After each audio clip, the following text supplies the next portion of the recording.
The glacier had kept them for 50 years. When Dr. Elena Rivas first saw what emerged from the ice, she didn't recognize it as human. Just another dark shape in the melting glacier, one of dozens cataloged that day.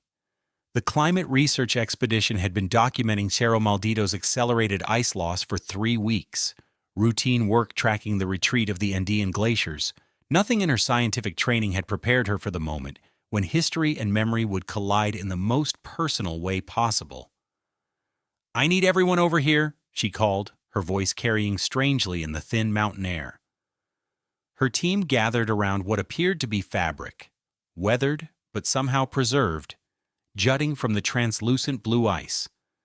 As they carefully cleared away more of the surrounding glacier, the truth revealed itself inch by frozen inch. A gloved hand still gripping an ice axe, a rope coiled around a torso, and finally, a human face. Eyes closed as if in peaceful sleep, skin preserved like alabaster. 2 bodies, confirmed Roberto, the team's glacial geologist, tied together, and judging by the equipment, 1970s, maybe earlier? Elena stood motionless, her breath forming clouds in the frigid air. The mountain had finally surrendered what it had claimed half a century ago. She knew instantly who they were, even before seeing the faces fully exposed. The infamous disappeared climbers of 1973, Carlos Rivas and Miguel Torres, had returned from the void. "That's my father," she whispered, her scientific detachment crumbling as she stared at the face she knew only from photographs, the father who had vanished before her birth. The recovery operation took hours, performed with the precision of an archaeological excavation.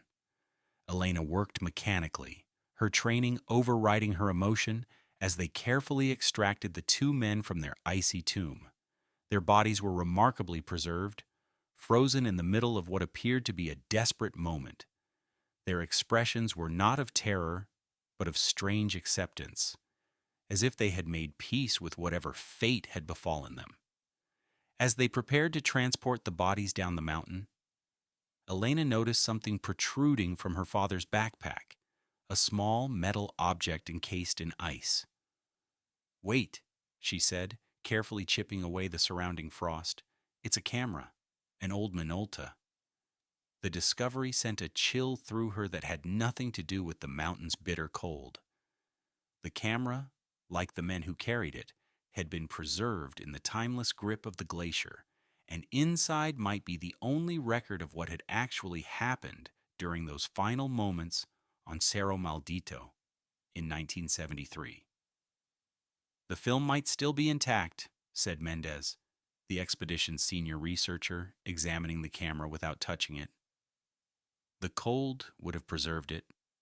Elena nodded, her scientific mind already calculating the possibilities.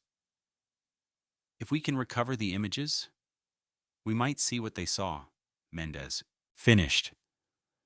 The last moments before... He didn't complete the thought. He didn't need to. That night, huddled in her tent as the wind howled across the mountain face, Elena reviewed what little she knew about the expedition that had claimed her father. The bare facts were part of mountaineering legend in Chile.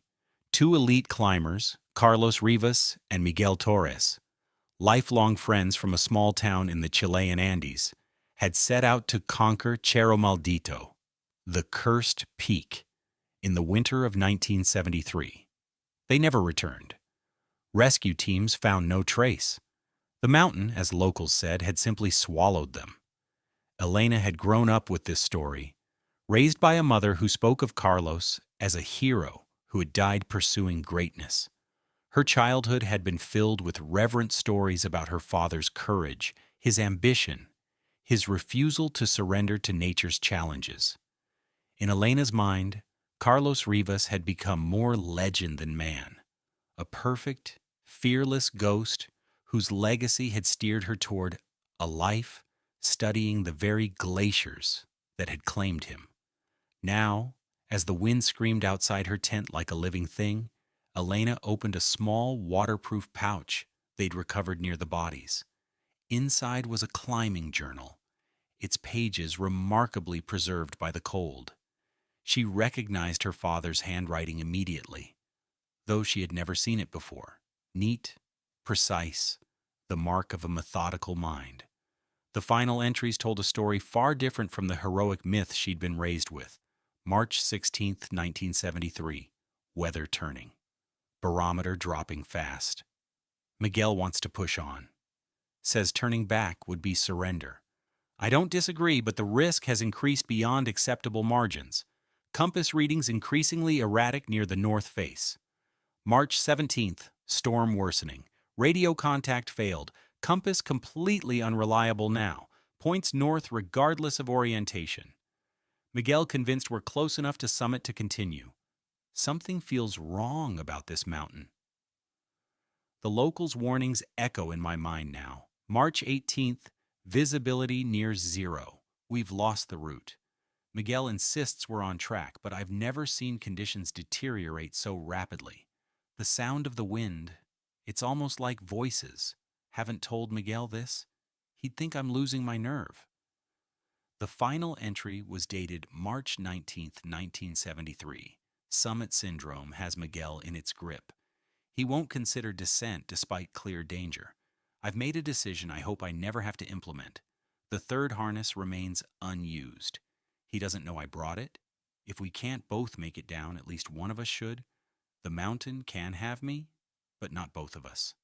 Not both. Elena stared at the words until they blurred. The third harness remains unused. What did that mean? And who was it intended for? According to all records, only 2 climbers had attempted Cerro Maldito that season. There was no mention of a third climber in any of the official expedition documents. She flipped through the pages again, looking for clues she might have missed. On the inside back cover, she found a hasty scribble that sent a chill through her. Trust nothing on this mountain. Not your equipment, not your senses, not even each other. Outside, the wind's pitch changed suddenly, a long, low moan that sounded almost human. Elena zipped the journal back into its protective pouch. Something about those final entries felt like a warning reaching across decades, a warning that perhaps had come too late, because the mountain, after 50 years of silence, was finally ready to reveal what had really happened on those icy slopes. And not everyone was prepared for the truth Cerro Maldito had preserved. The town of San Lorenzo nestled in the shadow of the Andes like a child at the feet of giants. In 1973, it was little more than a collection of sturdy buildings, a church with a crooked steeple, and people who understood the mountain's moods better than they understood the politics of distant Santiago. Here, among these mountain people, Carlos Rivas and Miguel Torres had grown from boys to men. Their friendship forged in the crucible of early climbs and shared dreams. Elena Rivas walked these streets now, the camera from the glacier carefully packed in her bag. She had come to speak with those who remembered, those who had known her father not as myth, but as man. They were inseparable, those two, said Joaquin Vega, now in his 80s, sitting in the town's only cafe. Climbed together since they were boys. But that last expedition? Something was different. Elena leaned forward. Different how? The old man's weathered face creased in concentration. There was tension. Not obvious, you understand, but there. Carlos was always the careful one. Miguel the dreamer. Before that climb, I heard them arguing. Unusual for them. Miguel kept saying this would change everything. Carlos seemed reluctant. Do you remember what they were arguing about specifically? Vega shook his head. Only fragments. Something about funding, about credit. And Miguel kept mentioning making history. He seemed obsessed with the idea that this climb would make them famous. A condition known in climbing circles as summit syndrome. The moment when ambition blinds a climber to danger. When the goal becomes everything and survival secondary. Elena had seen it documented in case after case of mountaineering disasters. She spent the day gathering similar accounts. The picture that emerged was consistent. In the weeks before the climb, Miguel had become increasingly fixated on conquering Cerro Maldito, while Carlos had grown more cautious, yet they proceeded with the expedition anyway. The weather forecast was ominous, recalled Maria Suarez, who had worked at the meteorological station in 1973. She pulled out yellowed papers from an old filing cabinet in her home. Look, barometric pressure dropping, storm systems forming. I warned them myself. Miguel laughed it off, said they would be faster than any storm. Elena studied the weather charts, their faded lines telling a clear story of danger any experienced climber should have recognized. And my father? What did he say? Maria's expression softened. He listened. I saw doubt in his eyes, but in the end, he went anyway. She hesitated. There was talk, that they needed this climb to secure funding for future expeditions. Their sponsor was threatening to pull out after some failed attempts on other peaks. Summit or nothing, Elena murmured, recalling the journal entry. Exactly that, Maria agreed. They had painted themselves into a corner, success or financial ruin. By evening, Elena had assembled enough historical context to understand the mounting pressure the climbers had faced. The expedition wasn't merely about conquest, it was about economic survival, reputation, and the complex dynamics of a friendship strained by different priorities. She returned to her hotel room and carefully unpacked the camera. The film inside might reveal what happened in those final days, but processing it would require specialized equipment and expertise. She had arranged to meet a photography conservator from Santiago's National Archive the next morning. As she prepared for bed, her phone rang. Arturo Mendez, the retired detective who had led the original search for the climbers in 1973. She had contacted him upon her arrival in town. I've been reviewing the original case files, he said without preamble. There are inconsistencies I never noticed before. What kind of inconsistencies? The equipment manifest doesn't match the purchase records. Items were bought that never appeared on the official list. And there's a bank withdrawal Carlos made 3 days before the climb. Significant amount, cash, no record of how it was spent. Elena thought of the journal entry. The third harness remains unused. Detective Mendez, she said carefully, is there any evidence that someone else might have been involved in the expedition? A third climber, perhaps? The silence on the line stretched long enough that Elena wondered if the connection had dropped. Not officially, Mendez finally answered, but there was a rumor, nothing substantial enough to include in the reports, that they had approached another climber, a specialist in winter ascents. Do you have a name? No, just whispers. But what's interesting is the timing. This was after they knew about the worsening weather forecast, almost like they were bringing in an expert for the conditions they expected to face. After they hung up, Elena stood at her window, looking toward the mountains silhouetted against the night sky. Cerro Maldito was invisible from this angle, but she could feel its presence. A massive, patient entity that had held her father's fate for 50 years. The story she'd grown up with was unraveling thread by thread. Carlos Rivas was not simply a hero who had died pursuing a dream. He was a man caught between ambition and caution, between loyalty to a friend and recognition of danger. And somewhere in that tension lay the truth of what happened on the mountain. Sleep came uneasily that night, filled with dreams of ice and falling, of voices calling from within storms. Elena woke before dawn, the remnants of a nightmare clinging to her. She had been climbing an endless slope of ice, following footprints that multiplied before her eyes. 3 sets where there should have been 2. By mid-morning, Elena sat in a darkened room at the local museum, where photography conservator Daniel Ortiz had set up portable equipment to process the film from the glacier. The delicate operation required hours of careful work, cleaning the camera, extracting the film without damaging it, preparing the specialized chemicals for development. "This is remarkable," Ortiz murmured as he worked. "The cold preserved everything almost perfectly, like a time capsule." "Can you recover the images?" Elena asked, trying to keep the desperation from her voice. "I believe so. But temper your expectations. There might be degradation, light leaks, and we won't know what's on here until we develop it." The process was painstaking, each step performed with meticulous care, each moment stretching Elena's patience to its limit. Finally, Ortiz hung the negatives to dry and began scanning them into his laptop. 26 exposures, he announced. Almost the entire roll was used.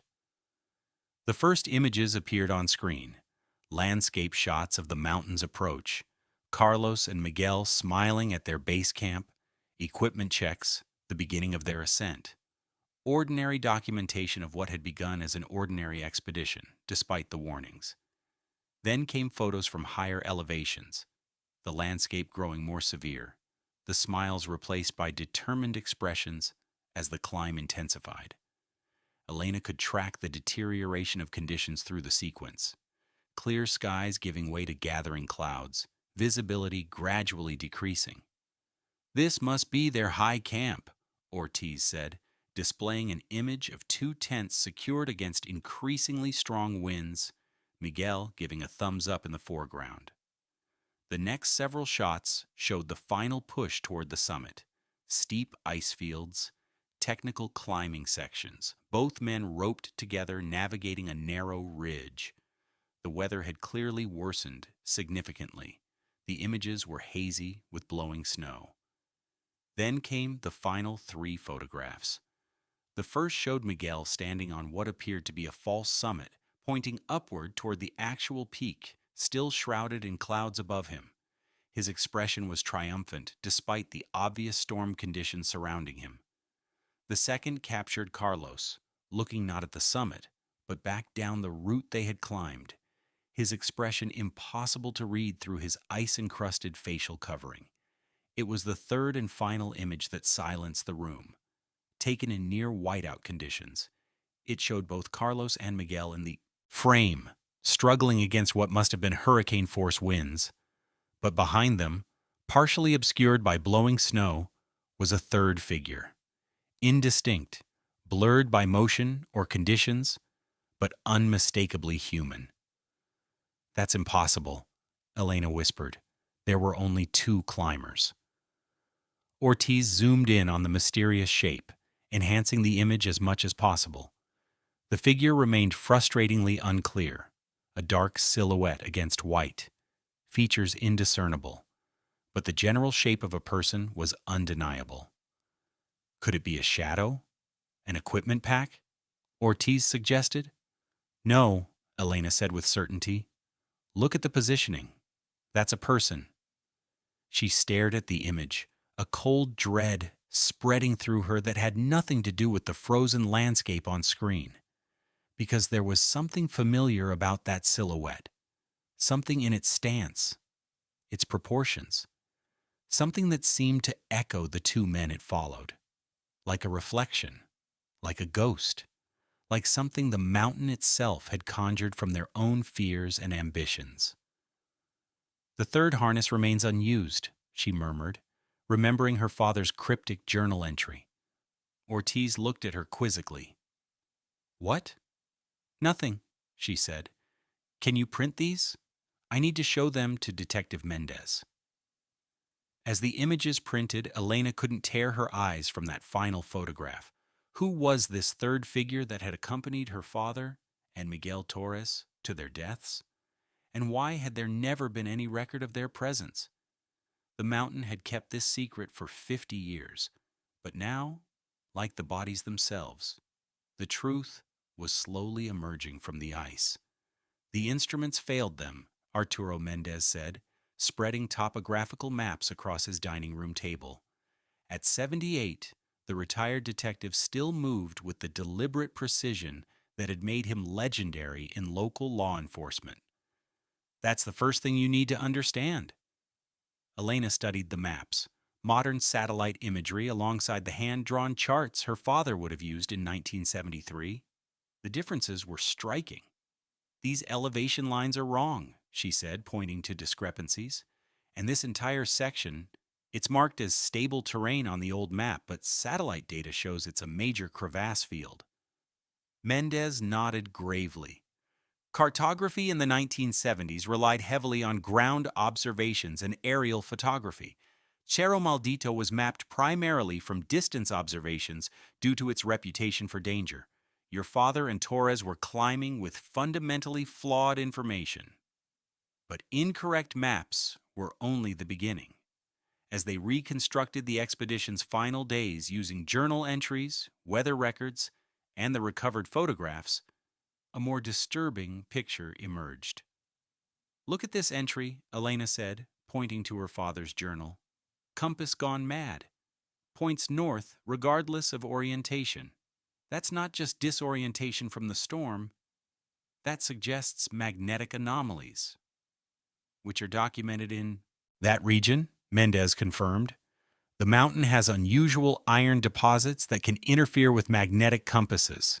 Modern GPS would compensate, but in 1973, they would have been completely lost," Elena finished. The photographs provided a timeline that aligned with the journal entries. The weather had deteriorated faster than predicted, visibility dropping to near zero. Without reliable navigation tools and with incorrect maps, the climbers had likely veered off their intended route without realizing it. "But this still doesn't explain the third figure in the photographs," Elena said, returning to the mystery that haunted her. "Or why my father wrote about a third harness." Mendez studied the enhanced image of the blurred shape behind the climbers. His expression remained professional, but Elena caught the slight tightening around his eyes. The look of a man confronting something that defied easy explanation. "There were rumors," he said cautiously, after the disappearance. "Local guides spoke of a phenomenon on Cerro Maldito they called El Reflejo, the reflection. Stories of climbers seeing themselves on the mountain, like a mirrored image walking behind or ahead of them. Hallucinations from altitude and exhaustion," Elena said dismissively. "Perhaps," Mendez agreed, "but these reports came from experienced climbers, men and women who knew the difference between altitude sickness and something else." Elena felt a prickle along her spine despite her scientific skepticism. "Are you suggesting something supernatural, Detective?" Mendez shrugged. "I'm suggesting that mountains like Cerro Maldito create their own realities. Extreme conditions, isolation, fear. The human mind becomes vulnerable to suggestion. What begins as a simple disorientation can evolve into something that feels much more profound." "The third man factor," Elena murmured, recalling a documented psychological phenomenon. "Solo explorers in extreme environments sometimes perceive a companion presence. Antarctic expeditions have recorded it, mountaineers too. The mind creates company as a survival mechanism." "Exactly," Mendez said. "But what if it's more than that? What if that presence somehow manifested physically enough to be captured on film?" Elena shook her head. "That's not scientifically possible. 50 years ago, finding perfectly preserved bodies in a glacier might have seemed equally impossible," Mendez countered gently. "Science expands to accommodate new observations, does it not?" Before Elena could respond, her phone rang. Rafael Soto, the mountain guide she'd hired to help her retrace her father's route. His voice was tense. "The weather's changing," he said without preamble. "If we're going to examine the recovery site more thoroughly, we need to go tomorrow. After that, a storm system moves in." Elena glanced at Mendez, who nodded his understanding. "We'll be ready at first light," she told Soto. After hanging up, she returned to the photographs and maps spread across the table. "I need to understand what happened up there. Not just how they died, but why. What choices they made, what they experienced. Be careful, Elena, Mendez warned. Mountains keep their secrets for a reason. Your father wrote about summit syndrome, the obsessive need to reach a goal despite mounting danger. That syndrome doesn't just affect climbers. She met his gaze, understanding his meaning. You think I'm becoming obsessed? I think you're the daughter of a man who disappeared into mystery. Finding his body answered one question, but opened many more. That's a dangerous equation. Elena thought of the blurred figure in the photograph, the cryptic journal entries, the magnetic anomalies that had disoriented her father and Miguel. Scientific explanations existed for each element, yet collectively they formed a picture that seemed to transcend rational analysis. I'm a glaciologist, detective, she said firmly. I deal in observable phenomena, measurable data. Whatever happened to my father and Miguel Torres has a logical explanation. Mendez gathered his maps carefully, his movements deliberate. Logic is a human construct, Dr. Rivas. The mountain operates by older rules. That night, Elena couldn't sleep.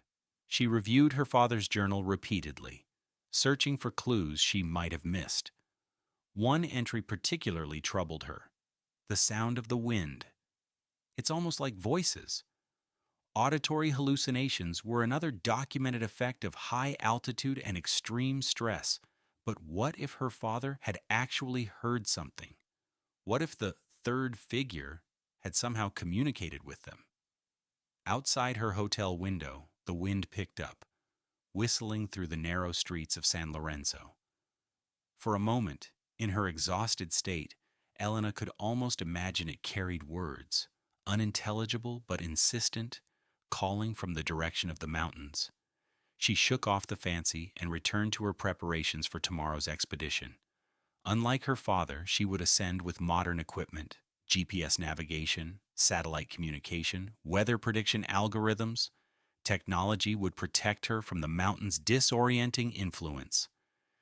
Yet as she packed her gear, a small voice in the back of her mind whispered doubts. Technology had failed before in the shadow of Cerro Maldito. Maps had proven wrong. Compasses had pointed falsely. And someone, had walked behind her father in that final photograph, visible enough to be captured by the camera, yet absent from all historical records. Elena Rivas was a scientist who believed in evidence and observation. But as the wind continued its mournful song outside her window, she found herself wondering if some phenomena simply existed beyond the reach of scientific explanation. Tomorrow she would return to the glacier where her father had been entombed for 50 years. Tomorrow she would stand where he had stood, see what he had seen. And perhaps if the mountain allowed it, she would finally understand what had happened during those final desperate hours on Cerro Maldito's slopes. What she couldn't know was that the mountain was waiting for her, patient, indifferent, eternal, just as it had waited for her father half a century before. The helicopter lifted off at dawn, rotors slicing through mist that clung to San Lorenzo's rooftops. Elena sat beside Rafael Soto, the veteran climber hired to guide their expedition to the glacier. Across from them, Arturo Mendez observed the receding town with the distant expression of a man revisiting memories.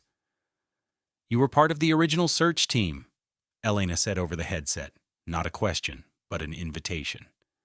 Mendez nodded. 10 days we searched, found nothing, not a tent stake, not a food wrapper, like they simply vanished. He paused, eyes fixed on the approaching mountains. "I've investigated many disappearances, Dr. Rivas. This one stayed with me. There was always something wrong about it." "Wrong how?" Elena pressed. "Information missing, contradictions in accounts, small things that didn't align." He turned to face her directly. "Your father withdrew 20,000 pesos 3 days before the expedition. Cash. No record of how it was spent.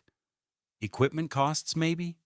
Their gear was sponsored, and that amount, It was substantial in 1973, almost 3 months' salary for a professional. The helicopter banked sharply as it navigated the rising terrain, conversation momentarily impossible as the engine strained against the thin air. Elena used the interruption to consider this new information. Her father's journal had mentioned financial pressure, but not specific transactions. As they approached the glacier where the bodies had been discovered, Soto pointed to a plateau several hundred meters below the actual recovery site. "We'll set base camp there. The weather should hold for 48 hours, enough time to examine the area thoroughly." The landing was smooth, despite gusting winds that whipped loose snow across the plateau. Within an hour, their small team had established a base camp, 3 high-altitude tents anchored against the constant wind, equipment sorted and prepared for the ascent to the recovery site. "Your father was found here," Soto explained as they reached the location later that morning, marking the GPS coordinates on his device. Approximately 4,320 meters elevation.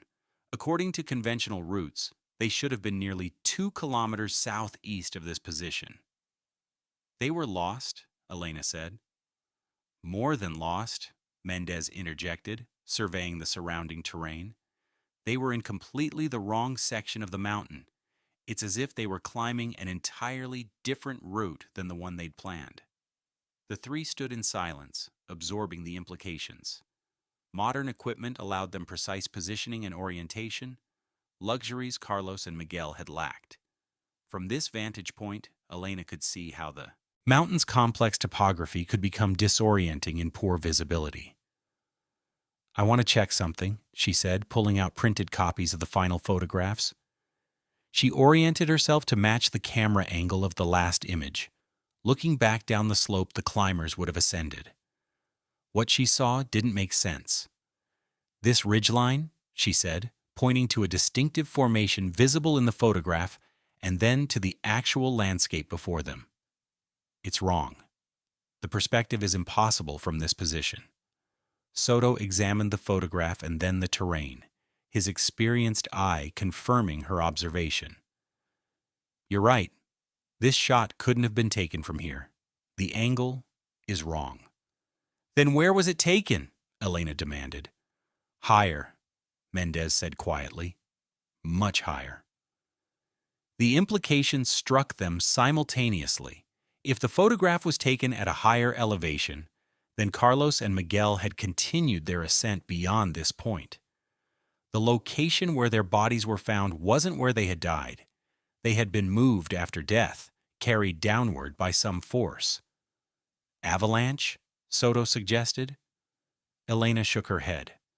The bodies were perfectly preserved, positions intact. An avalanche would have caused trauma, separation. "Then what brought them down the mountain?" Mendez asked. The question hung in the air, unanswerable with their current information. Elena felt a growing unease.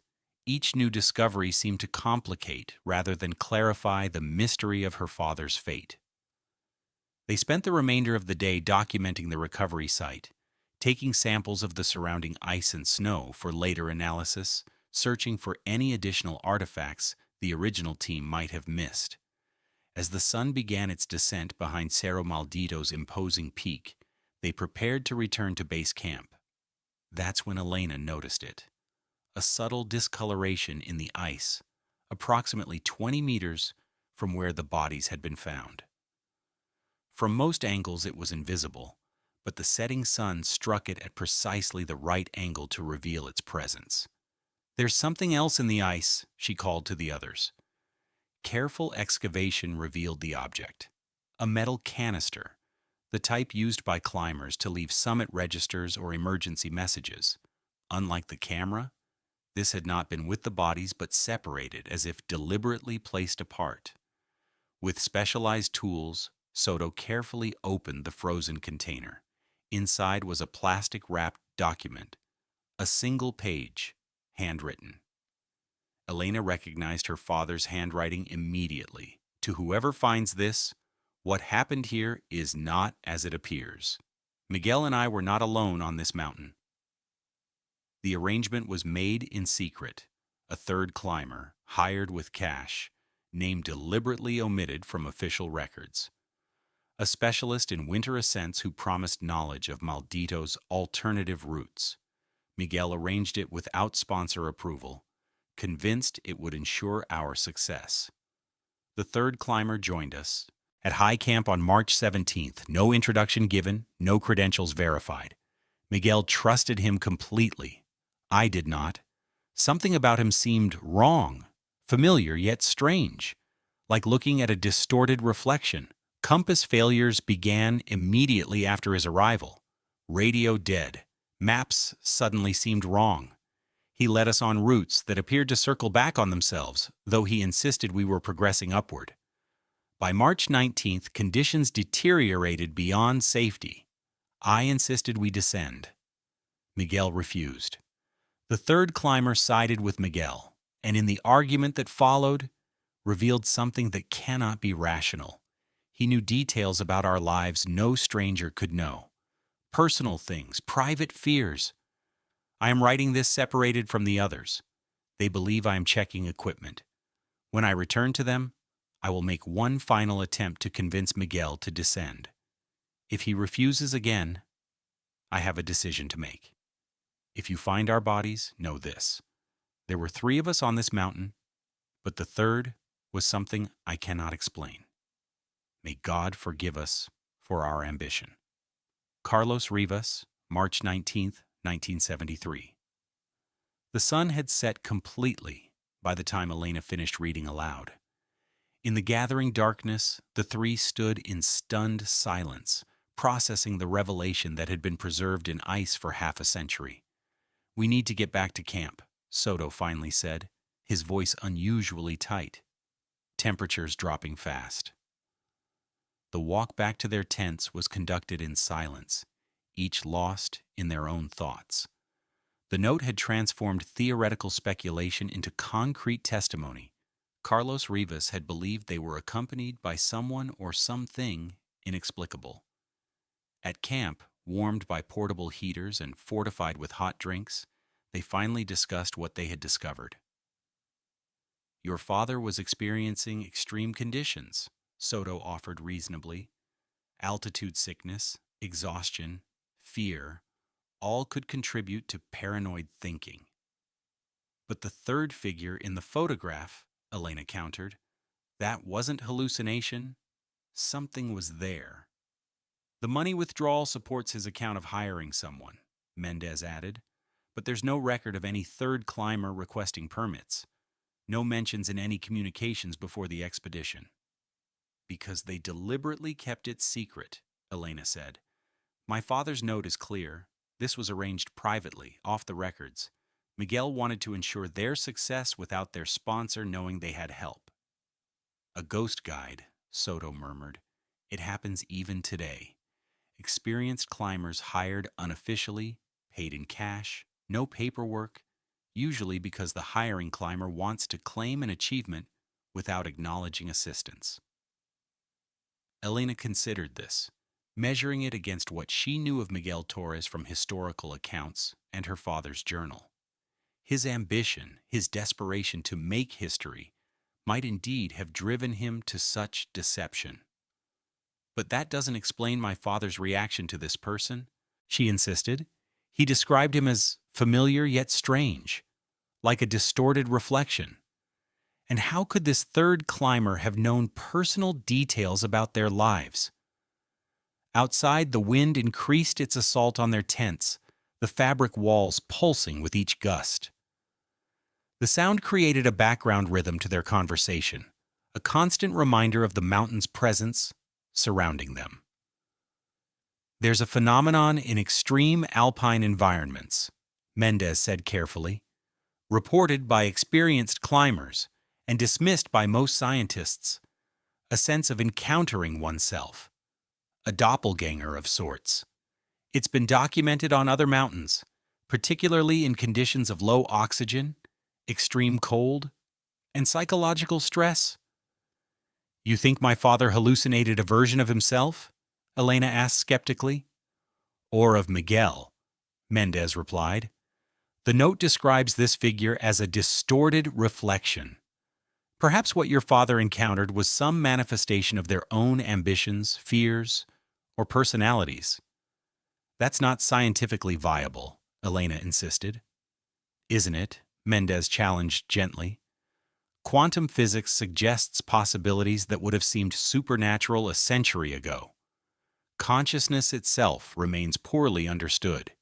Is it so impossible that in extreme conditions, on a mountain known for magnetic anomalies and disorienting properties, something unusual could manifest? Elena wanted to dismiss the suggestion outright. Her scientific training rebelled against such speculative thinking. Yet the evidence before them resisted conventional explanation. The third figure in the photograph, her father's testimony about a climber who knew things he shouldn't, and the bodies found far from where they should have been. Tomorrow, she said finally, we climb higher. I want to see if we can locate where that final photograph was actually taken. Soto looked uneasy. The weather window is narrowing. We should consider returning to San Lorenzo while conditions permit. 24 more hours, Elena insisted. That's all I'm asking. After a moment, Soto nodded reluctantly. First light, then. But at the first sign of deteriorating conditions, we descend immediately. Agreed? Agreed, Elena said, knowing that her father had likely made a similar promise, one that events had prevented him from keeping. That night, as Mendez and Soto slept in their separate tents, Elena reviewed the materials they had gathered, the journal, the photographs, her father's hidden note. Collectively, they painted a picture of an expedition that had gone wrong in ways that transcended ordinary mountaineering disasters. Carlos Rivas had believed they were accompanied by something inexplicable. The physical evidence supported the presence of a third figure. And now Elena found herself on the same mountain, seeking answers that seemed to recede with each new discovery. Outside, the wind's pitch changed subtly, a lower, more resonant tone that seemed to vibrate through the tent's structure. For a moment, Elena could almost imagine it carried words, indistinct but purposeful, like voices, like her father had described. She zipped her sleeping bag higher, telling herself it was merely the natural acoustics of the mountain landscape, wind catching in rock formations, creating sounds that the human brain, pattern-seeking by nature, interpreted as communication. Yet as she drifted toward uneasy sleep, one thought persisted. What if the mountain itself was trying to tell them something? What if, after 50 years of silence, Cerro Maldito was finally ready to reveal what had happened to Carlos Rivas and Miguel Torres? And more disturbing still, what if the presence her father had described was still there, waiting in the ice and rock and swirling snow, patient and timeless as the mountain itself? Dawn broke with unexpected clarity, the storm that had threatened overnight, seemingly diverted by some atmospheric caprice. Elena emerged from her tent to find the mountain bathed in golden light, its peak sharp against a flawless blue sky. Perfect conditions, Soto observed, already checking their climbing gear. But don't be deceived. Maldito creates its own weather. This clarity could vanish in minutes. They began their ascent at 7:30 a.m., following a route that would take them approximately 600 meters higher than the recovery site. Based on the angle of the ridgeline in the final photograph, Soto had calculated where the image must have been taken. If we're right, he explained as they climbed, this is where your father and Torres were when that last photo was captured. From here, they should have begun their descent as the storm intensified. Instead, something kept them moving upward. Or someone, Elena said quietly. The climbing was technical but manageable, with modern equipment and Soto's expertise. Elena found herself wondering how her father and Miguel had navigated these same slopes with 1970s gear and deteriorating conditions. The level of skill required was impressive even in perfect visibility. By mid-morning, they reached the calculated position. Soto confirmed the match by comparing the photograph with the actual landscape visible from their vantage point. "This is it," he announced, "the exact spot." Elena surveyed the location. It was a natural resting point on the route, a small plateau before the terrain steepened dramatically toward the summit. In good conditions, experienced climbers would use this spot to assess the final push. "Look at this," Mendez called from several meters away. He was examining an unusual formation in the rock face, a dark, glassy patch approximately 2 meters tall by 1 meter wide. As Elena approached, she realized it wasn't rock at all, but ice, ancient, compressed ice of unusual clarity embedded within the stone like a window. The sun struck it at precisely the right angle to create an uncanny effect. The ice reflected their images, but distorted them slightly, elongating. Features, darkening expressions. "A natural mirror," she murmured, fascinated despite herself. Mendez nodded. "The composition must include minerals that affect its reflective properties. It's almost metallic." Elena studied their reflections in the ice, 3 distorted figures that seemed somehow older, more severe in the strange mirror. Something about the effect triggered a memory of the blurred figure in the final photograph. "I want to recreate the image," she said suddenly, pulling out her camera. "Mendez, stand where my father would have been. Soto, take Miguel's position." They obliged, positioning themselves according to her direction, their backs to the summit, facing down the route they had ascended. Elena stepped back to capture the composition, matching the angle from the 1973 photograph. Through her viewfinder, she saw something that stopped her breath. Behind Mendez and Soto, perfectly framed between them, was the ice mirror, reflecting a distorted image that, from her camera's perspective, appeared to be a third figure standing behind them. "Don't move," she said, taking several shots from slightly different angles. Then she showed them the digital images. The resemblance to the mysterious figure in her father's final photograph was undeniable. From certain angles, the reflection in the ice created the perfect illusion of a third person. Features indistinct, proportions slightly wrong, but unmistakably human in form. "It's an optical phenomenon," Soto said, relief evident in his voice. "The mystery solved by simple physics." But Elena wasn't convinced it was quite so simple. "This only works with the sun at this exact angle, from this exact position. The chances of my father capturing this precise effect during a storm, without deliberately setting it up." "Perhaps he did set it up," Mendez suggested. "Perhaps he was trying to document something he had observed." Elena considered this possibility. Her father had been meticulous, observant. If he had noticed this unusual reflective property, he might indeed have tried to record it. But why? And how did this connect to his written testimony about a third climber who knew personal details about them? As if reading her thoughts, Soto spoke carefully. "There's a psychological aspect to consider as well. Imagine you're in a storm, exhausted, oxygen deprived. You glimpse your distorted reflection in this ice mirror, but in those conditions, your brain might not process it as a reflection. It might register as another person, someone following you." "The brain seeks familiar patterns," Mendez agreed. "Under extreme stress, it could interpret such a reflection as a separate entity."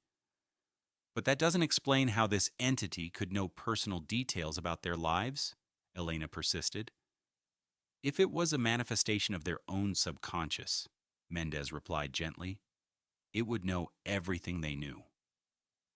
The scientific rationality of these explanations should have comforted Elena. Instead, she felt a growing unease. These theories accounted for individual pieces of evidence, but failed to create a coherent whole that explained her father's experience. She turned back to the ice mirror, studying her own reflection. For a moment, just a flicker at the edge of perception.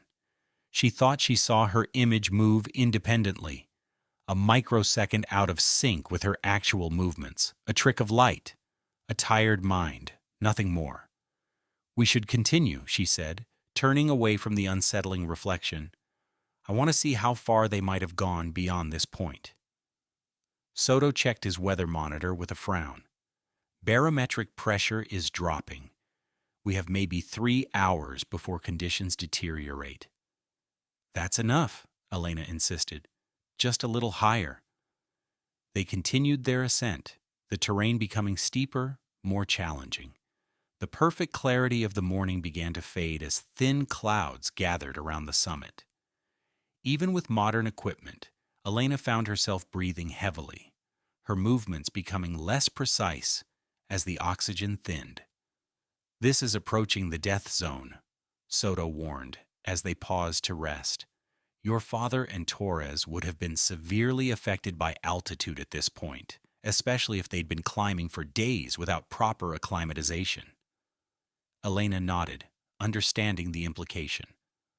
Oxygen deprivation alone could explain unusual perceptions, poor decision-making, even hallucinations. Combined with exhaustion, cold, and the psychological pressure of their situation, Carlos and Miguel would have been highly vulnerable to both physical and mental deterioration. They pushed on for another hour, reaching a narrow ridge approximately 200 meters below the summit. Here, the wind had increased significantly, carrying the first hints of the approaching weather system. "We need to turn back," Soto announced firmly. The forecast was accurate, storms moving in faster than expected. Elena wanted to protest, but knew he was right. They had already ventured further than was strictly prudent. Still, she felt frustrated. They had discovered how the mysterious figure might have appeared in the photograph, but not why her father and Miguel had continued climbing in deteriorating conditions, nor how they had ended up much lower on the mountain where their bodies were found. As they began their careful descent, the first snowflakes appeared, small crystalline specks that danced on the strengthening wind. Within minutes, the perfect visibility had reduced to less than 100 meters, the storm arriving with the sudden violence typical of high-altitude systems. "Stay roped together," Soto shouted over the rising wind. "Follow my exact path." The descent became a battle against rapidly worsening conditions. Snow stung Elena's face, wind threatened to tear her from her footholds, and the temperature plummeted with alarming speed. Even with GPS navigation and modern cold weather gear, she felt the mountain's power, its indifferent hostility to human presence. For the first time, she truly understood what her father must have experienced, not intellectually, but viscerally. The disorientation, the physical struggle, the psychological pressure of knowing each decision could mean life or death. They had nearly reached the ice mirror again when Elena noticed something strange, a figure moving through the swirling snow ahead of them, visible for just an instant before disappearing behind an outcropping. "Did you see that?" she called to Mendez, who was roped between her and Soto. "See what?" he shouted back, his voice barely audible over the wind. "Someone ahead of us." Mendez shook his head, gesturing that he hadn't seen anything. Elena dismissed it as a trick of the storm, snow formations, momentarily taking human shape in the chaotic patterns of the blizzard. Yet the impression had been so vivid, so specific. Not just a vague humanoid shape, but someone in climbing gear, moving with purpose.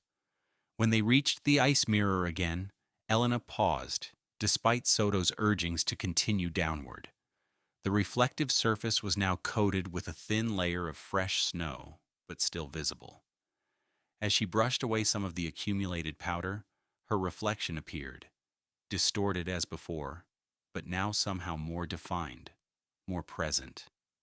And for a moment, a heartbeat of time that stretched into something else entirely. Elena could have sworn her reflection moved independently, turning slightly to look at something beyond the frame while she remained motionless. A violent gust of wind nearly knocked her from her feet, breaking the unsettling moment. Soto grabbed her arm, shouting something about acceleration of the storm. She nodded her understanding and continued the descent, but the image stayed with her. That impossible, momentary divergence between her actions and her reflection. By the time they reached base camp, the storm had intensified to near whiteout conditions.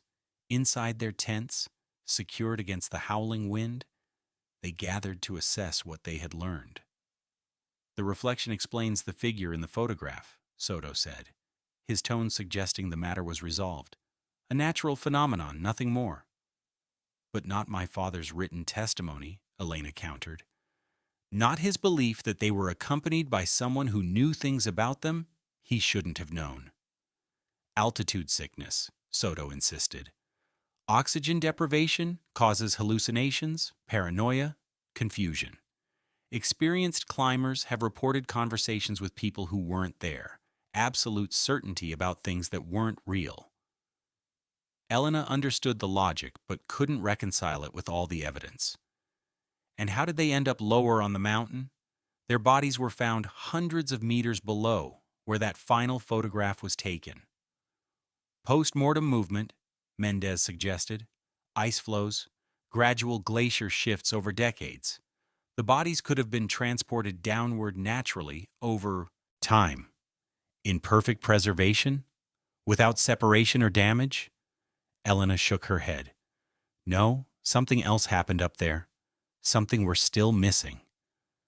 Outside, the storm reached new intensity, the wind screaming around their tents like a living entity. The sound seemed to change pitch occasionally, rising and falling in patterns that almost mimicked speech. The sound of the wind. It's almost like voices, her father had written. Now, hearing it herself, Elena understood what he had meant. The human brain, wired to recognize patterns, could easily interpret certain wind frequencies as voices, especially when primed by fear or expectation. Yet knowing the scientific explanation didn't diminish the effect.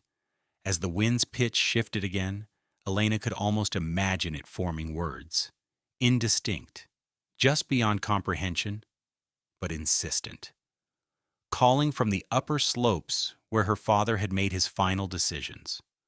Where something, reflection, hallucination, or something else entirely, had walked behind him in that last photograph. Where the truth about what happened to Carlos Rivas and Miguel Torres still waited, patient as the mountain itself, for someone to finally understand. The storm lasted through the night and into the following day, trapping them at base camp longer than planned. Elena used the forced delay to organize their findings and observations, creating a timeline of her father's final climb based on his journal, the recovered note, and physical evidence. By mid-afternoon of the second day, as the storm began to wane, she had constructed a working hypothesis, one that accounted for most of the available information while remaining within the bounds of scientific plausibility. They reached the false summit, she explained to Mendez and Soto, indicating points on her map. Conditions deteriorated severely. My father wanted to descend, but Miguel insisted on continuing. The third figure in the photograph was likely an optical illusion created by the ice mirror we discovered, perhaps combined with psychological factors from stress and altitude. Mendez nodded encouragingly. And the discrepancies in your father's account? Oxygen deprivation, exhaustion, and the psychological phenomenon known as the third man factor, the sensation of an unseen presence accompanying the climber, well documented in extreme environments. That aligns with the evidence, Soto agreed, but it still doesn't explain how they ended up so much lower on the mountain, or why they were found roped together in positions suggesting they fell simultaneously. Elena hesitated. This was the weakest point in her reconstruction. I believe they attempted to descend once conditions became life-threatening. Something went wrong during the descent, a misstep, a section of ice giving way. They fell together. But their bodies showed no trauma consistent with a long fall, Mendez reminded her, and the location where they were found wasn't below any significant drop points on the standard route. Perhaps they took a different descent route, Elena suggested, knowing how inadequate the explanation sounded even as she offered it. The conversation was interrupted by an urgent call from the research team in San Lorenzo. Elena stepped outside the tent to take it, the signal weak but audible now that the storm had partially cleared. "We've processed the ice core samples from the recovery site," the team leader informed her. "There's something unusual in the data. The ice surrounding the bodies shows abnormal crystalline structures, almost as if it formed around them extremely rapidly, much faster than normal glacial processes." "What could cause that?" Elena asked, scientific curiosity momentarily overriding her broader concerns. "Uncertain. Perhaps a unique combination of temperature, pressure, and mineral content in that specific location. But it's unlike anything in our reference data. The ice there isn't behaving according to standard glaciological models." After the call, Elena rejoined the others, sharing this new information. "The bodies weren't gradually encased in ice over decades," she explained. "Something caused rapid freezing, preserving them almost instantly in the positions we found them." "Flash freezing?" Soto looked skeptical. "That would require temperatures far below anything recorded in this region?" "Or some other mechanism we don't yet understand," Elena said. "The ice at the recovery site has unusual properties, perhaps connected to the magnetic anomalies my father reported." As daylight began to fade, they received word that helicopter evacuation would be possible the following morning if weather continued to improve. Their expedition had yielded significant discoveries, but also deepened the mystery in unexpected ways. That evening, Elena stepped outside to check conditions, hoping to confirm their departure window. The storm had passed, leaving behind a landscape transformed, every surface glazed with fresh snow that glittered in the emerging moonlight. The wind had diminished to a gentle whisper that carried the profound silence of high altitudes. She stood motionless, absorbing the mountain's beauty and indifference, when she heard it. A low, resonant tone that seemed to emanate from the ice beneath her feet. Not wind through rock formations or snow shifting, but something else entirely, a deep vibration that she felt as much as heard. Kneeling, she pressed her gloved hand against the snow, feeling the subtle vibration intensify. It pulsed with a rhythm that seemed almost deliberate, like Morse code slowed to a glacial tempo, or the lowest register of human speech rendered almost unrecognizable. Elena was a scientist, trained to seek rational explanations for observed phenomena. The vibration likely had a geological cause, perhaps ice shifting against rock, or thermal expansion in the newly deposited snow. Yet something about its rhythmic quality disturbed her rational certainty. Returning to her tent, she retrieved a sensitive audio recorder from her equipment and placed it directly against the ice, capturing several minutes of the strange vibration. Then, she put on headphones and played it back at various speeds. At 2.5x acceleration, the random-seeming vibration suddenly coalesced into something that raised goosebumps along her arms. A pattern of sounds that unmistakably resembled human speech, too distorted to discern specific words, but clearly language-like in its structure. She played it for Mendez and Soto, watching their expressions shift from skepticism to unease as they recognized the same speech-like patterns. "Cryoacoustics," Soto suggested, though his voice lacked conviction. "Ice movements can create complex sound patterns. The human brain, seeking familiarity, interprets them as speech." "I know that explanation," Elena replied, "but listen to the consistency of the patterns. This isn't random." Mendez removed the headphones slowly. "Your father wrote about hearing voices in the wind." "Yes," Elena nodded. "And now we're hearing something similar. not in the wind, but in the ice itself. "What are you suggesting?" Soto asked carefully. "That the mountain is trying to communicate?" "No," Elena said, "but perhaps it's preserving communication, like a natural recording medium." The idea wasn't completely without scientific basis. Studies had shown that under certain conditions, ice could trap air bubbles containing acoustic information, essentially recording sounds that occurred at the time of freezing. If the ice around my father and Miguel formed rapidly, as the core samples suggest, Elena continued, it might have preserved acoustic information from that moment. Their final words, perhaps, or the sounds of whatever happened to them. "That's theoretical at best," Soto objected, "and even if possible, extracting intelligible information from such recordings would require technology far beyond what we have here." "We'll take the recordings back to the lab," Elena said. "Advanced audio processing might reveal more." Later that night, unable to sleep, Elena listened to the recordings again, trying different filters and processing techniques with the limited software on her laptop. Most yielded nothing useful, but one combination of filters produced a brief segment where the speech-like quality became more pronounced. Playing it repeatedly, Elena became convinced she could distinguish a single word recurring in the pattern, a three-syllable utterance that sounded disturbingly like "remember." Scientific training told her this was likely audio pareidolia, the tendency to perceive familiar patterns in random noise. The same phenomenon that led people to hear hidden messages in recorded music played backward or voices in white noise.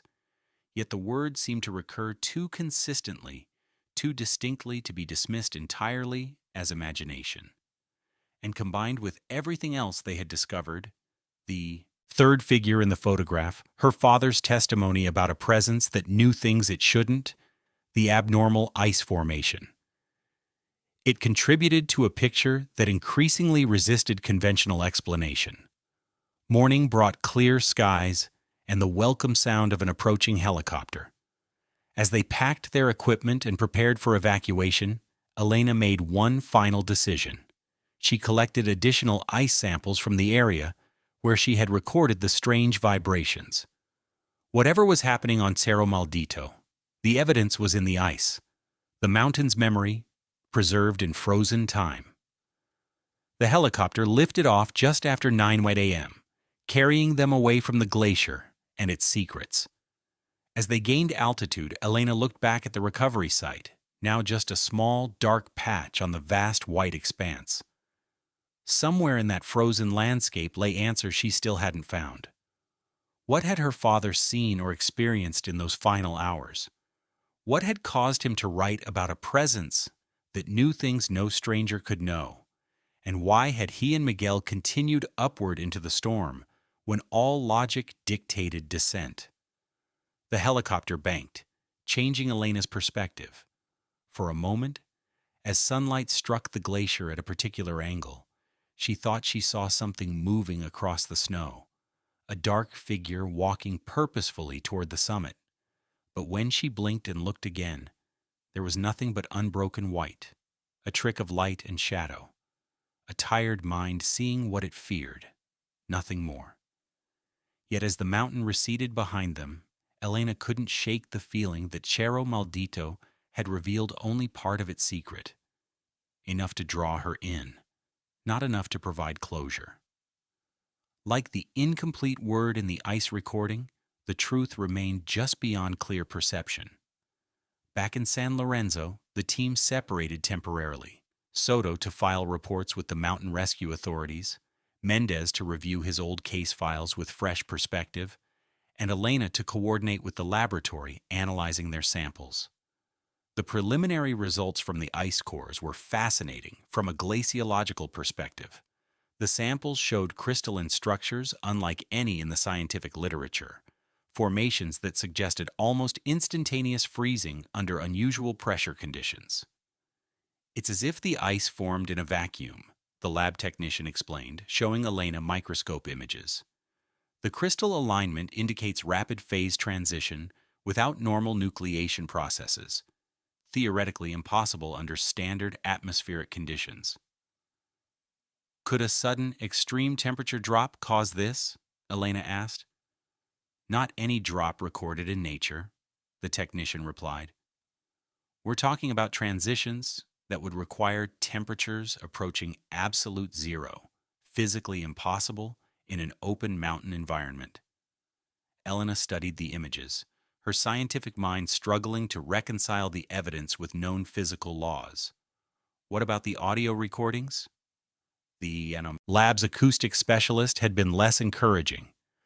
There are patterns that resemble speech formants, but extraction of coherent linguistic content is highly speculative. Most likely it's mechanical resonance from ice movement interpreted as speech-like by our pattern-seeking brains. Can you continue processing it? Try different algorithms? Of course, but manage your expectations. What you're describing, ice preserving actual speech, has no scientific precedent.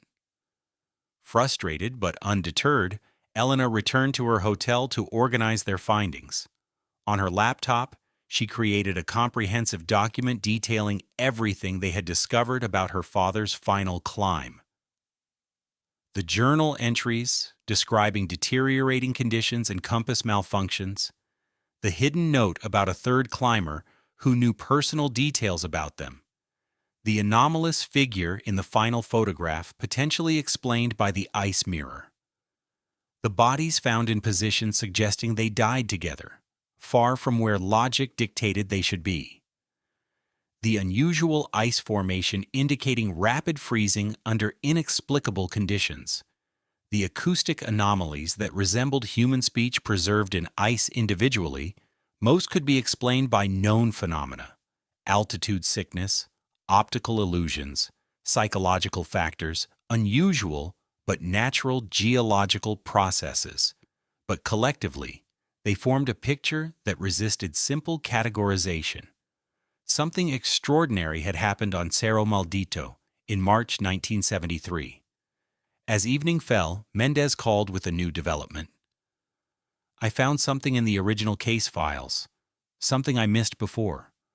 A statement from a local guide who was on a nearby peak the day your father and Torres disappeared. What did he see?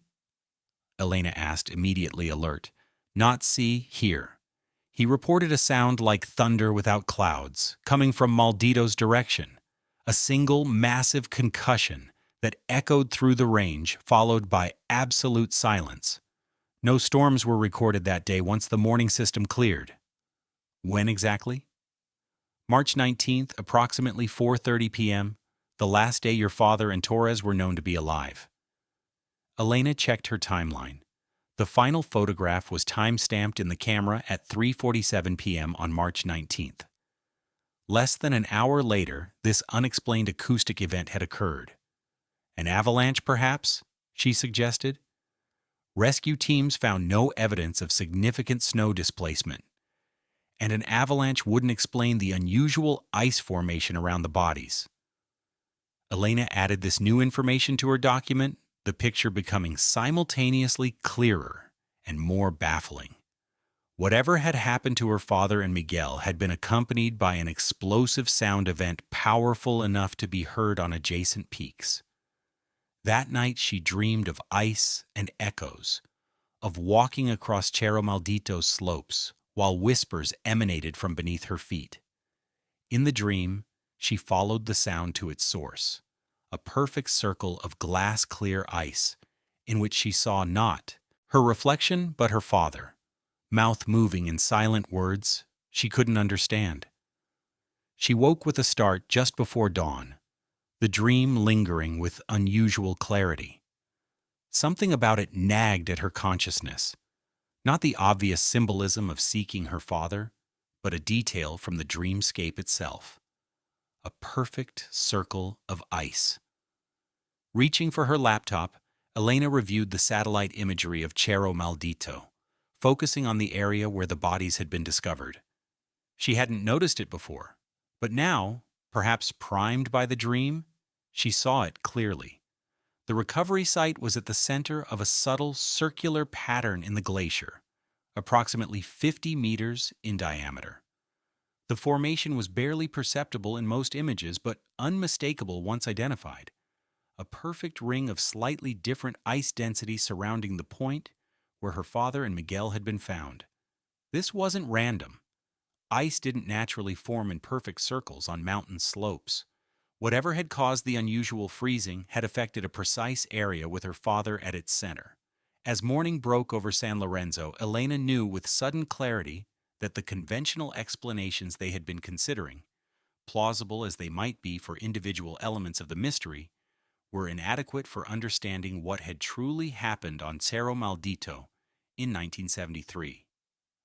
The mountain had preserved not just bodies, but a moment, a nexus of forces and decisions that had somehow transcended ordinary physical laws. And somewhere in that preserved moment lay the truth about Carlos Rivas and Miguel Torres, a truth that might be stranger than any of them were prepared to accept. 3 days later, Elena stood in a specialized laboratory at the University of Santiago, watching as technicians prepared to open her father's camera fully and process the remaining frames that might be preserved on the film.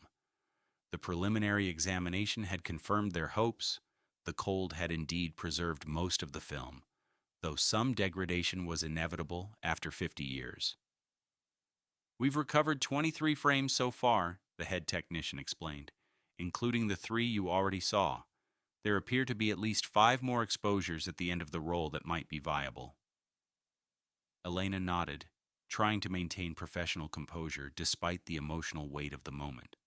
Those final frames might show her father's last conscious acts, perhaps even provide answers to questions that had haunted her since the body's discovery. "We're ready," the technician announced after final preparations.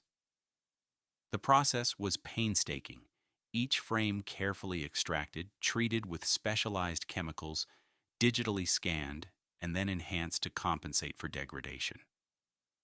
Elena watched the images appear on the monitor one by one, the final moments of her father's life materializing from the chemical bath, like ghosts returning from the void.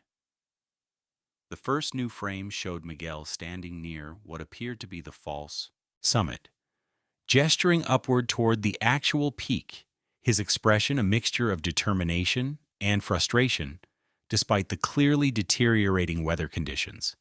His mouth was open, caught mid-sentence in what looked like an argument.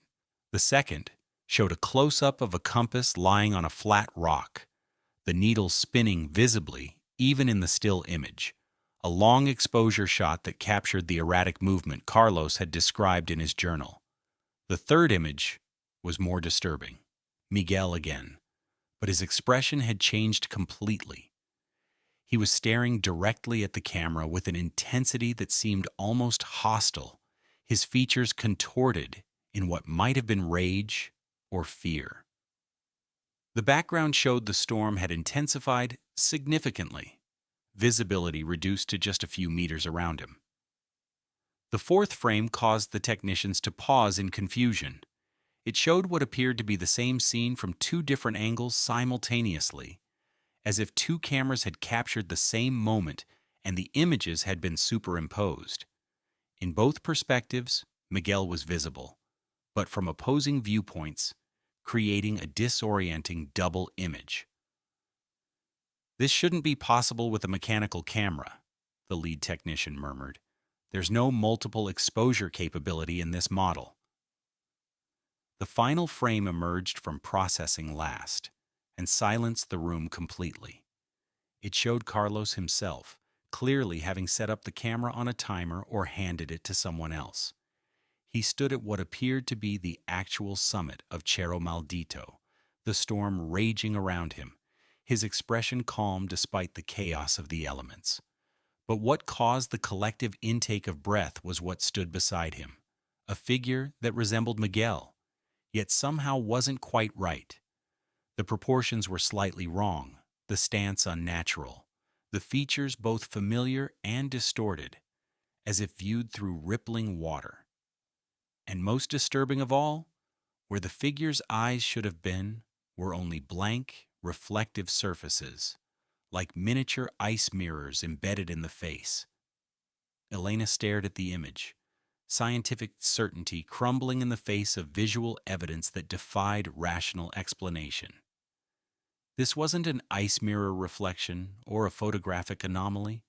This was something else entirely, something her father had stood beside at the summit of Cerro Maldito before his death. Could this be altered somehow? She asked, her voice barely audible. Double exposure? Damage to the film? The technician shook his head slowly. The emulsion is continuous, undamaged in this section. This is a single exposure, captured in one moment. Whatever this is, it was there. The implications were too enormous, too disruptive to Elena's understanding of reality, to process immediately. She excused herself, needing air, space to think. Outside the laboratory, she called Mendez, her voice shaking slightly as she described what they had found. "I need to see it," he said simply. An hour later, Mendez studied the final image with the focused intensity that had made him a legendary detective. "You recognize the similarity," he said finally, "between this figure and Miguel Torres?" "Yes," Elena nodded. "It's like a distorted version of him. But those eyes, like looking into ice," Mendez murmured. "This isn't scientifically possible," Elena insisted, clinging to rationality even as evidence undermined it. "People don't transform into whatever this is." "Perhaps we're thinking about this the wrong way," Mendez suggested carefully. "Consider what your father wrote about the third climber knowing things he shouldn't. Personal details, private fears. What are you suggesting? That maybe this wasn't a physical transformation, but a manifestation. Something that took familiar form, but wasn't human in nature." Elena wanted to dismiss the idea outright, but the evidence before them resisted conventional explanation. The distorted figure, with Miguel's appearance but inhuman eyes. The impossible double perspective photograph. The circular pattern in the ice where the bodies were found. The sound like thunder without clouds. Reported on the day of their disappearance. The local name for the mountain, Mendez continued quietly, Cerro Maldito, the cursed peak. There are legends among indigenous communities about mountains that are more than physical places, that contain what they called thin points, where different aspects of reality might intersect. "You're talking about superstition, not science," Elena objected. "I'm talking about the possibility that our understanding of reality is incomplete," Mendez countered gently. "That there may be phenomena beyond our current scientific framework." Before Elena could respond, her phone rang. The laboratory analyzing the acoustic recordings from the ice. The specialist's voice was tight with controlled excitement. "Dr. Rivas, we've isolated something in the recording. Using quantum filtering algorithms developed for gravitational wave detection, we found a coherent signal embedded in the ice vibrations. It's fragmented, but there are distinct words." "What does it say?" Elena asked, her throat suddenly dry. "It's in Spanish, male voice. The clearest segment appears to be, 'It isn't Miguel. It wears him like—'" And then it deteriorates. There's another fragment later that sounds like, "Reflections are doorways," or possibly windows. The last word is unclear. Elena thanked him mechanically and ended the call, relaying the information to Mendez, whose expression remained carefully neutral. "Your father's voice," he said, "preserved in the ice somehow. Warning about something that isn't Miguel, but wears him." The implications aligned too perfectly with the distorted figure in the photograph to be coincidence. Carlos Rivas had encountered something on Cerro Maldito that had taken Miguel's form, but wasn't Miguel. Something connected to reflections, to ice, to the mountain itself. "I need to speak with local indigenous elders," Elena decided. "If there are traditional beliefs about this mountain, they might provide context for what we're finding." Mendez nodded approval. I'll make arrangements. There's a Mapuche community about 30 kilometers from here. They've lived in the shadow of these mountains for centuries. 2 days later, Elena sat in the home of Maria Huenuqueo, an 87-year-old Mapuche elder whose family had passed down oral histories about the mountains for generations. The small adobe house was warm despite the mountain chill outside, filled with the scent of herbs and wood smoke. Cerro Maldito, Maria said, the Spanish name awkward on her tongue, is called Wenumapu Curef in our language, the mountain where winds become spirits.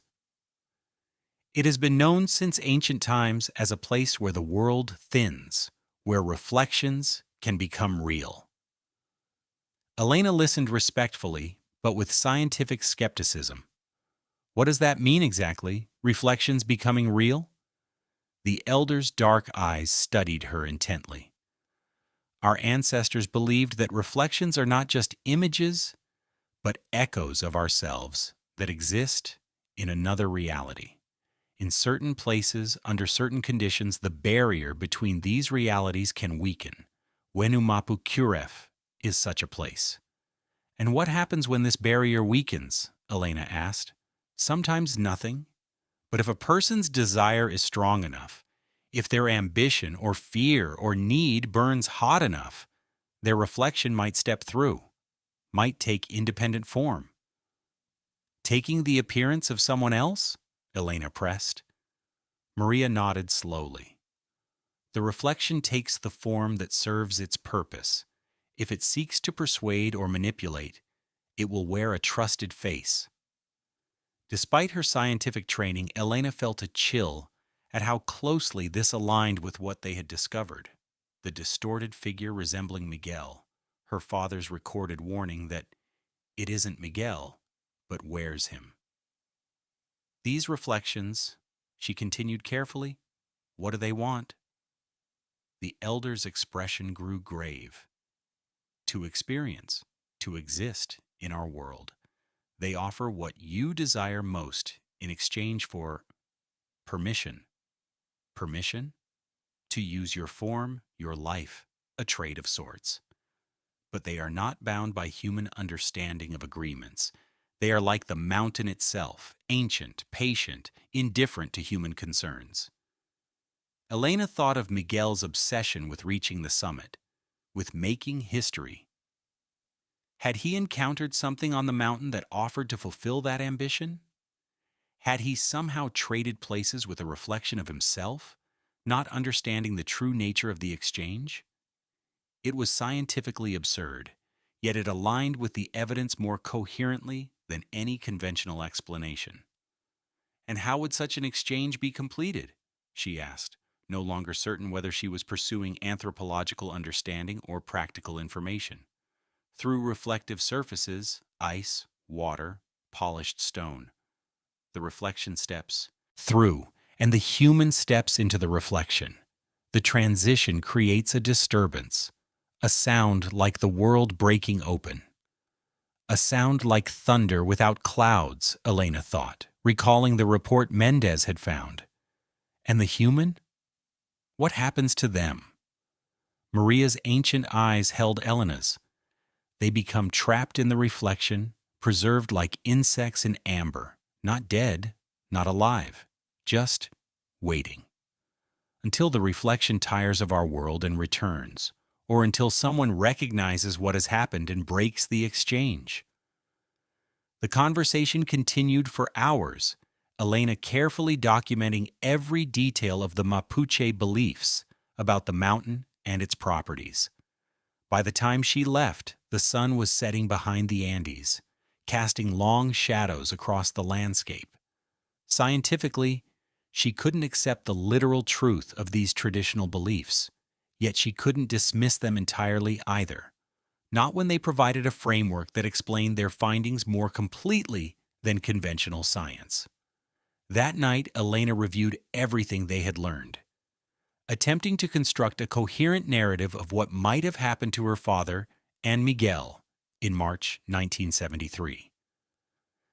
They began their ascent of Cerro Maldito, despite warnings about weather and the mountain's reputation. As conditions deteriorated, they encountered unexplainable phenomena: compass malfunctions, disorientation, possibly hallucinations. They discovered the ice mirror, a reflective ice formation with unusual properties. Something emerged from or through this reflective surface, something that resembled Miguel, but wasn't him. This entity convinced them to continue climbing despite deteriorating conditions, perhaps by offering fulfillment of Miguel's ambition to make history. At the summit, some kind of exchange took place, captured in the final photograph showing the distorted Miguel-like figure beside Carlos. This event created the thunder without clouds, reported by witnesses, and somehow resulted in both men being instantly frozen and transported lower on the mountain, where they were preserved for 50 years. It was a narrative that combined empirical evidence with elements that transcended current scientific understanding, a story she could neither fully accept nor entirely reject. The following morning, she met with Mendez to share her conclusions. The retired detective listened without interruption as she outlined the Mapuche beliefs and how they aligned with their discoveries. "So, you think Miguel was replaced by something that came through this ice mirror?" he asked when she finished. "I think something happened that our current scientific frameworks can't fully explain," Elena replied carefully. "Whether it was a psychological phenomenon, some unknown physical process, or something else entirely, I can't say with certainty. But the evidence suggests a reality more complex than we initially understood." Mendez nodded slowly. "And your father? What happened to him?" Elena hesitated, confronting the most difficult aspect of her reconstruction. "I believe he recognized what was happening. His journal and the recorded fragments suggest he knew something was wrong with Miguel. He tried to prevent whatever was occurring, but failed. Or sacrificed himself," Mendez suggested quietly. Elena looked at him sharply. "What do you mean?" "Remember his note. The third harness remains unused. If we can't both make it down, at least one of us should. The mountain can have me, but not both." "You think he deliberately stayed behind? To ensure Miguel could descend?" "Not Miguel," Mendez corrected gently. "Whatever was wearing Miguel's appearance. Your father may have made a choice, to remain on the mountain, perhaps hoping to break whatever exchange had occurred, to free his friend." The theory aligned with Carlos's known character, his caution, his loyalty, his willingness to protect others. It also explained why the bodies were found together, frozen in what appeared to be a final confrontation. "If that's true," Elena said slowly, "then my father died trying to save Miguel from something he didn't fully understand." "A hero's death," Mendez offered, "just not the kind of heroism mountaineering stories typically celebrate." Elena spent the next several days finalizing their findings, preparing a comprehensive report that documented everything they had discovered. The scientific portions were straightforward: the unusual ice formation, the acoustic phenomena, the magnetic anomalies, all carefully measured and described. The interpretation of these findings was more challenging.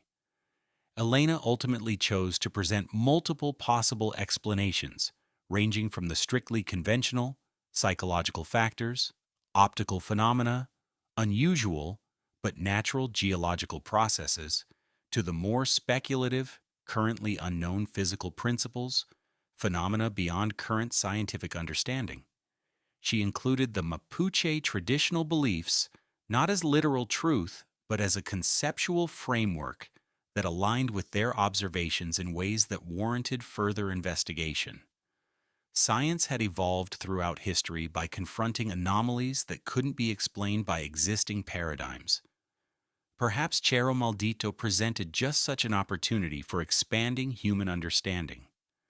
Before submitting the report, Elena made one final journey back to the mountain. this time not to climb, but to stand at its base and look upward at the peak that had claimed her father. She carried with her a small container holding a personal item of his that had been recovered with the bodies, a simple silver ring her mother had given him before their marriage. As she placed the container at the base of a memorial marker erected for climbers lost on the mountain, Elena spoke quietly, not to any divine presence, but to the memory of a man she had never known except through his legacy. "You tried to save him?" she said simply. "Whatever happened up there, you didn't abandon your friend. That's the truth I'll remember." The wind stirred around her, mountain air carrying the scent of snow and distant horizons. For a moment, just a flicker at the edge of perception, she thought she heard something in its passage. Not words exactly, but a pattern that resembled human speech. An echo in the ice. A memory preserved. A story finally completed after 50 years of silence. Elena Rivas turned away from the mountain and began the journey home, carrying with her a truth both scientific and personal, that some mysteries yield their secrets not to those who seek simple answers, but to those willing to expand their understanding of what might be possible. Behind her, Cerro Maldito stood impassive against the sky, its glaciers continuing their slow retreat in the warming climate, perhaps preparing to reveal other secrets in the decades to come. Patient, indifferent, eternal. The mountain that remembers everything it has witnessed, through ice and wind and silence. 1 year after the recovery of Carlos Rivas and Miguel Torres from the glacier, Elena stood before an audience of scientists, researchers, and mountaineering historians at an international conference on alpine phenomena. Behind her, images from their expedition filled a large screen, the bodies emerging from ice, the unusual crystalline structures, the final photographs from her father's camera, including the disturbing image of the distorted figure with Miguel's appearance. "The events on Cerro Maldito in 1973 present us with a choice," she concluded after detailing their findings. "We can dismiss what doesn't fit our existing frameworks, or we can expand those frameworks to accommodate new observations. Science advances not when we ignore anomalies, but when we confront them directly, even when they challenge our most fundamental assumptions." The response was predictably mixed. Some embraced her willingness to consider explanations beyond conventional understanding. Others criticized what they saw as a descent into pseudoscience. The debate continued in academic journals and professional forums for months afterward. Elena had expected this division. What mattered to her wasn't universal acceptance, but the integrity of her investigation, the commitment to following evidence wherever it led, even into uncomfortable territory. The bodies of Carlos Rivas and Miguel Torres had been returned to their families after extensive examination. They were buried side by side in San Lorenzo's small cemetery, their shared headstone reading simply, "Lost on Cerro Maldito, 1973, found 2023. May they finally rest." Elena visited the graves monthly, placing fresh flowers and spending quiet moments in reflection. On this particular day, the anniversary of their recovery, she noticed someone else at the site. An elderly woman standing motionless before Miguel's section of the headstone. "You must be Elena," the woman said without turning. "Carlos's daughter. I recognize you from the news." "Yes," Elena confirmed, approaching cautiously. "And you are?" "Isabel Torres." The woman finally turned, revealing a face lined with age, but bearing unmistakable resemblance to the young man in the photographs. "Miguel's sister." They stood in silence for a moment, these two women connected by tragedy and time. Finally, Isabel spoke again, her voice soft but clear. "He wasn't always so reckless, you know, Miguel. As a boy, he was cautious, thoughtful. It changed after a climb when he was 20, a near-fatal fall that should have killed him. He was different afterward. more driven, more hungry for achievement. Something in her tone caught Elena's attention. You say he was different. How exactly? Isabel seemed to choose her words carefully. Small things at first, preferences that changed overnight, memories he should have had but didn't, a coldness that wasn't there before. My mother used to say he came back from that climb with someone else behind his eyes. Elena felt a chill that had nothing to do with the cemetery's cool air. What are you suggesting? Nothing scientific, Isabel replied with a small, sad smile. Just an old woman's fancy, but I've always wondered if the brother who fell on that climb was truly the one who came back to us. The implication hung between them, that what happened on Cerro Maldito in 1973 might not have been the first such incident, that Miguel himself might already have been something else before that final climb.